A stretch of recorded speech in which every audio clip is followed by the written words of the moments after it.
Olá, boa tarde, Sergipe! Bom fim de semana, Bareta. Seguimos juntos e hoje vamos falar sobre abuso sexual infantil. Qual o momento ideal para falar sobre esse tema com as crianças? Como ensinar uma criança a diferenciar carinho de abuso? Hoje a gente conta com a ajuda da nossa convidada, psicóloga e psicanalista, Petrusca Passos Menezes. Participe do Boa Tarde, Sergipe e envie suas perguntas. Lembre de dizer seu nome, sobrenome e a cidade onde mora. E hoje é sexta-feira, depois de feriado, é dia do quadro venenoso. Vou chamar ele aqui, vamos se aproximar dele. Tudo bem? Boa tarde. Tudo ótimo, todo mundo no feriadão e a gente tá aqui, né? A gente aqui ao vivo pra vocês na telinha da TV, a tela Record TV. E a gente convida todo mundo a ficar coladinho na nossa programação, porque hoje tem as cobras venenosas, linguarudas. Linguarudas, mais do que nunca. É isso aí, vamos passar a tarde junto? Passe a tarde com a gente.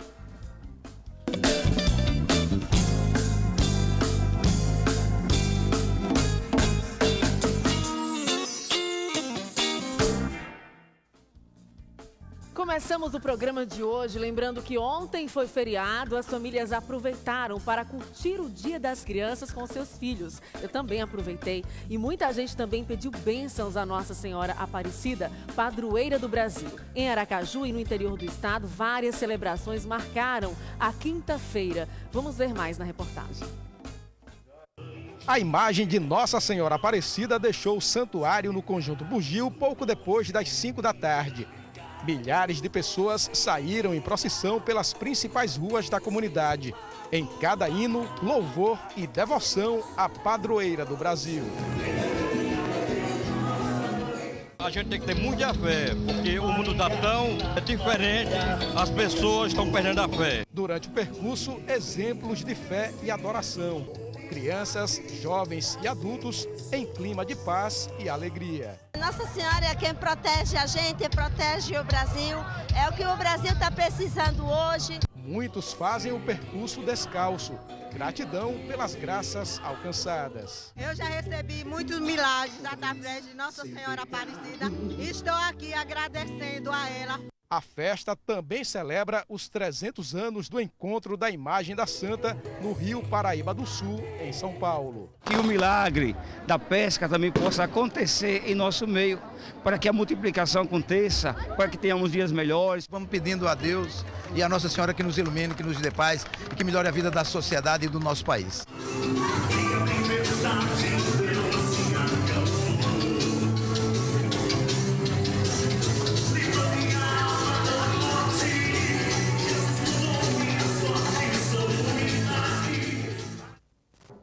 Agora vamos mudar um pouco de assunto e falar sobre um tema que merece a sua atenção: o abuso sexual infantil. Esse crime é um absurdo, é considerado um evento traumático e pode ter um fator de risco para o desenvolvimento da criança, devido a severas sequelas emocionais. Para nos ajudar sobre esse assunto, ensinar principalmente aos pais, mães, a conversarem com isso, especialmente com as crianças, já a partir dos 5 anos, é a psicóloga Petrusca Passos Menezes, que é também psicanalista, está aqui participando do Boa Tarde Sergipe, ao vivo. Boa tarde para você, obrigada pela presença. Abuso sexual é um assunto sério e, segundo pesquisas, a maioria dos casos acontecem por pessoas próximas que convivem com essas crianças. Por isso, quanto mais cedo se conversa, mesmo que seja de forma lúdica, melhor. Então, de repente, se você é pai ou mãe, de repente acha que não é a hora de conversar com seu filho ou filha, não, essa conversa tem que acontecer e quanto antes, melhor. 5 ou 6 anos. Bom, a gente vai acompanhar agora uma reportagem que envolve um alerta sobre esse assunto. Com base no levantamento do Conselho Tutelar, que atende a 9 bairros na zona norte de Aracaju, em 2016 foram confirmados 25 casos de abusos sexuais. Em um deles, por medida de segurança, a vítima, uma menina de 8 anos, precisou ser acolhida temporariamente numa casa-lar. Nos 8 primeiros meses deste ano, já são 34 casos, 13 deles só em agosto.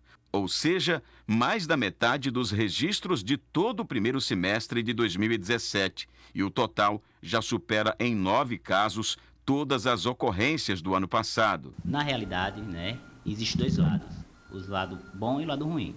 O lado bom é que a comunidade está mais participativa, né? Elas estão denunciando mais pelo Disque 100.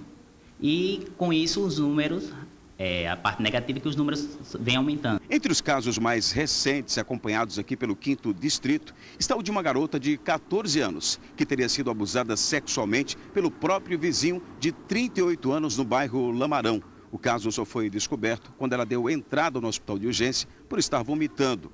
Ao final, ficou constatado que ela está grávida e que só não contou à família porque vinha sofrendo ameaças. Das ocorrências que envolvem crianças e adolescentes com direitos violados, só em 2016, o Conselho Tutelar do 5º Distrito fez quase 900 atendimentos. Este ano, já passa de 400. O bairro Santos Dumont é o de maior incidência, com 208 denúncias no ano passado e 113 agora em 2017. Nos casos de abusos sexuais, o excesso de confiança a pessoas próximas pode favorecer ao surgimento de novas vítimas, como afirma este conselheiro tutelar. Mantém esse silêncio porque confia na pessoa, né? A pessoa passa uma certa confiança e às vezes mesmo amedronta aquela menina para que ela não fale nada, né? Como eles às vezes são mais experientes, são pessoas que estão ali no rol da família, então passa a se prolongar por conta disso. Pois é, e esse medo que se provoca na criança é o principal motivo por qual muitas crianças ficam caladas. Se já é complicado com uma adolescente, imagine com uma criança de 5, 6, 7, 8 anos, 9 anos, como acontece nos casos que se vê aí nas pesquisas. O medo que o agressor, que geralmente é uma pessoa próxima a essa criança, contribui com o silêncio, né, desses casos de abusos. Sim, normalmente o agressor, ele cria alguma situação de inibir a fala da criança, ameaçando, na verdade. Por isso que a criança normalmente se omite. E também existe um sentimento dúbio da criança, porque é um amor, porque normalmente é uma pessoa que é de dentro da família, às vezes um pai, um tio. Então, essa criança quer bem essa pessoa, mas sente que tem alguma coisa errada. Que o maior problema entre a criança e o adulto é que o adulto sabe o que é que está acontecendo, mas a criança muitas vezes não entende o que é que está acontecendo, que estão mexendo ali nela, no corpo dela, ou tirando fotos, por exemplo, e ela sente que tem alguma coisa errada, mas como ela está num processo de desenvolvimento e construção aí da identidade das coisas, ela não sabe realmente se está certo ou errado. Isso. Até porque uma criança de 5, 6, 7 anos não sabe o que é sexo propriamente dito. Então, por isso que fica mais complicado ainda identificar esses crimes. A Associação Brasileira de Psiquiatria orienta em todo o país, por meio de campanhas, de vídeos, uma linguagem pedagógica, uma linguagem lúdica, para poder conversar com essa criança e mostrar que nas partes íntimas dela não se toca, né? E uma série de outras orientações, né? Isso, perdão, Tamiris, é a Associação de Pediatria. A Associação Brasileira de Pediatria. Sabe por quê? Normalmente esses casos acabam chegando no pediatra. É o pediatra que às vezes faz o diagnóstico porque as crianças começam a apresentar comportamento diferente. Às vezes, no caso da entrevista, a menina vomitou porque estava grávida, mas às vezes a criança ela vomita como um comportamento reativo ao abuso constante que está sofrendo. Ela fica mais inibida, mais... nervosa, introspectiva, adoece, né? Reclama de estar doendo nas partes genitais, muitas vezes. Então, são formas que a gente tem como perceber a mudança de comportamento da criança, a gente saber que tem alguma coisa errada. E existe uma linguagem lúdica para o pai ou para a mãe já conversar com a criança, com uma forma de fazer um trabalho preventivo sobre uma possível situação que possa ocorrer? Sim, na verdade, a ideia não é nem um trabalho preventivo, é um trabalho de construção de educação familiar que a gente faz. Qual é o maior problema? Que hoje em dia, com toda a liberdade que a gente tem, sexo ainda é um tabu. Então, às vezes, os pais acham que não podem conversar sobre sexo, sobre sexualidade com as crianças. E isso vai fazendo com que haja essa abertura para uma outra pessoa que tem algum problema, algum transtorno, está ou tem, né, nessa situação, fazer essa intervenção. Então, assim, a depender da idade da criança, a gente vai trabalhar de forma diferente. Mas a ideia são principalmente duas. Uma é explicar cada postura de dentro da família. Por exemplo, qual é a função do pai, qual é a função da mãe. Então, não é função do pai ficar brincando com a genitália da criança. Não é nem função do da mãe, nem do padrasto, nem do tio. nem de um primo próximo. Isso. Então, e você vai, pai, por exemplo, tem culturas que permitem pai e filha beijar na boca, mãe e filho beijar na boca. A gente aqui ainda tem isso. Mas é uma coisa que é algo que a gente precisa pensar para não misturar as coisas. Não é que seja errado, mas a ideia é que a gente precisa construir uma diferenciação entre o que é pai, mãe, irmão e parentes, daquilo que vai ser o namorado no futuro, que vai ser o marido no futuro. Então, deve existir, a família deve começar a explicar a função do pai, a função da mãe, o que é que o pai faz, até onde a mãe pode ir, o irmão, principalmente, porque às vezes o irmão brinca de uma forma que está brincando para ele, mas para a criança ela está sendo abusada. Um primo, às vezes mais velho também.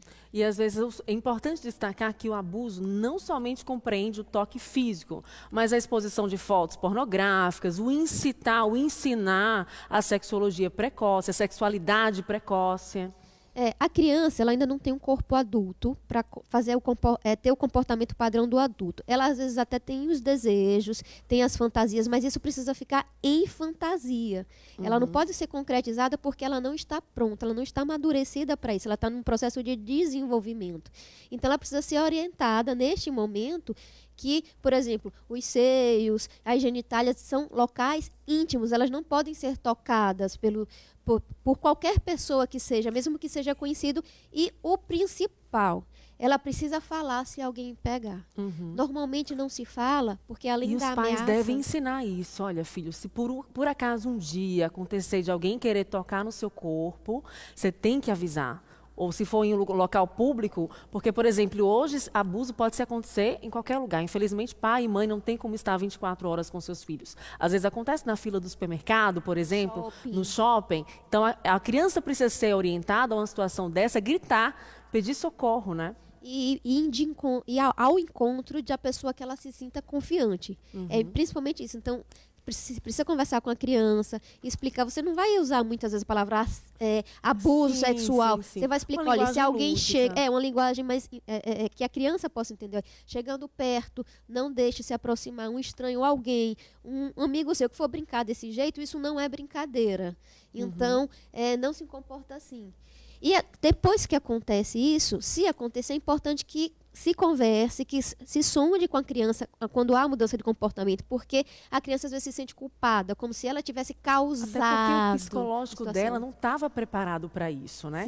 Então há aí uma confusão, principalmente quando é alguém próximo, alguém que a criança tem um afeto ou uma ligação de parentesco. A gente já tem participação de telespectadores pelo WhatsApp. Se você não enviou ainda sua participação, seus comentários, suas perguntas, nosso WhatsApp está aberto e você pode, lembre de dizer seu nome, sobrenome e a cidade onde mora para que eu possa ler seu comentário ao vivo. Temos aqui o Marcelo Gomes, do Inácio Barbosa, e ele pergunta como identificar o abuso sexual contra uma criança, principalmente quando ocorre dentro de casa. Quais são os indícios? Então, a criança muda de comportamento. É muito comum a criança mudar de comportamento. Quando alguém chega para encostar nela, ela vai estranhar. Quando tem as dores que ela pode sentir, então o que a gente chama de somatização. Então ela vai somatizar algumas coisas, ela pode adoecer, ficar com febre, pode ficar arredia quando alguém chega perto. Quando vai no pediatra, o toque do pediatra incomoda muito ela. Então ela vai demonstrar isso de várias formas. Ela pode não verbalizar, mas ela vai demonstrar em atitude, no comportamento, que tem algo errado com ela. É verdade. Ou até demonstrar um certo conhecimento precoce sobre sexo e tal, né? Pode acontecer outra coisa interessante também, Tamires. Às vezes, algumas crianças que são abusadas, elas desenvolvem a masturbação. Então, às vezes, quando a criança está com excesso de masturbação, precisa ser levado para um especialista, um psicólogo, até o pediatra, às vezes, faz o primeiro diagnóstico, para poder entender por que aquela criança está buscando o prazer. Porque ela foi estimulada naquela área e aí precisa ser investigado e ela precisa fazer um reaprendizado e compreender o corpo dela. Certo, tem mais participação. Boa tarde, Tamires. A família que me adotou nunca soube que um amigo deles me molestou. Eu iria ser castigada se falasse. E acho que ainda há crianças que não têm a liberdade para dizer. Justamente por causa dessa culpa que existe, né? E do choque também da pessoa que vai receber essa informação. Tamires, parabéns por mais um tema fundamental para a sociedade. E o pior dos casos é quem deveria proteger são pessoas que abusam. Padrastos, tios, primo e até pais biológicos. Disque 100 e façam sua denúncia. Luiz Carlos, conselheiro do 2º Distrito de Aracaju. Luiz Carlos, muito obrigado por sua participação. Essa é a nossa campanha aqui, Disque 100. Petrusca, muito obrigada por sua participação, por essas instruções que são tão importantes para as famílias de todo o estado. Eu que agradeço, Tamires, e a palavra de ordem é: não se cale, fale. Mesmo nesse caso dessa pessoa que achava, se a família não entende, procure alguém que entenda, mas não se cale. E crianças, adolescentes também que estão assistindo ao programa, denunciem, converse com seus pais ou com alguém que vocês possam confiar. Obrigada, Petrusca, e agora vamos rapidinho para o recado da Gilmara Gonçalves. A Florlin Moda Fitness chegou com a coleção Metamorfose Verão 2018 e traz a versatilidade como ponto-chave, unindo conforto e estilo. A loja aposta em peças esportivas confortáveis, que também podem ser usadas no dia a dia, fora da academia. Afinal, para uma nova mulher não existem regras. Você que é mulher empoderada precisa conhecer. Veja toda a coleção que está linda nas redes sociais da Florlin e adquira já o seu look no atacado ou varejo. Eu, por exemplo, só uso Florlin e arraso na academia, hein? E você, vai ficar aí perdendo tempo? Use também. Obrigada, Gilmar. E agora eu vou dar a minha dica para você que quer passar a semana com aparência legal para o trabalho, para o fim de semana. Afinal de contas, hoje é sexta-feira. Marque seu horário no Centro de Beleza Exuberance. Hoje eu já passei lá para ficar com aparência legal, para apresentar o Boa Tarde Sergipe ao vivo. Lá tem tratamentos para todos os tipos de cabelos, produção de maquiagem, técnica do alongamento com bioadesivo, micropigmentação nas sobrancelhas e uma super suíte da noiva para quem vai casar e quer uma boa referência de salão. Exuberance é quem cuida do visual da Tamires França, fica na Canal 4, Augusto Franco, bairro Farolândia, em Aracaju. Eu vou chamar rapidinho um breve intervalo. No próximo bloco, a gente vai receber 2 convidados que vão falar sobre o dia D, um dia preparatório para o Enem. E tem também a Hora do Venenoso com o Senhor Venenoso. Já, já.